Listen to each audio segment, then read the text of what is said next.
тиктоктың поискына my makeup type деп жазсаң, саған жарасатын макияжды шығарып береді екен. Маған осындай макияж шықты, более такой арабский, более восточный. И давайте бірге қайталап көрейік. Ең бірінші, конечно, макияждың барлығы тоннан басталады. Бірінші тон, одан кейін консилер. Потом осының барлығына мен жақсы растушевка жасап шығамын. Растушевкадан кейін бізде пудра, одан кейін пудрадан кейін менде контуринг, менде қолданатын заттардың барлығы сухой, румяна тоже в сухом виде. Если менде румяна или там скульптор жидкий болса, мен оны қолдана алмаймын. Тек қана сухой болса ғана қолдана аламын. Одан кейін обязательно бейкинг. Бектің жұмыстары уже болды. Так, келесі бізде енді қасымда осындай бүркіттің қанаттары секілді қылып остер қылып қоямын. Потом енді көзді бояу үшін ең қоңыр теңді алып көзіме жағам. Бізге типа смоки айс сияқты керек. Келесі этап бұл бізде стрелки. Еще, кстати, мен параллельно мына фильмді көріп жатырмын. Қандай фильм? Комментарийға жазып кетіңіздер. Узнали, не узнали? Көздің макияжын әлі біткен жоқпыз. Бізге прямо андай восточный көз керек. Поэтому қара карандашты алып мен көзімнің астын бояп шықтым. Мына кезде уже қараңыздаршы, прям восточный макияжға келіп тұр, я, особенно көздерім. И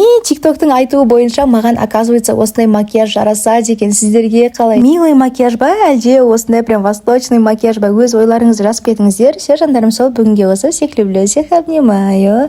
Пока-пока.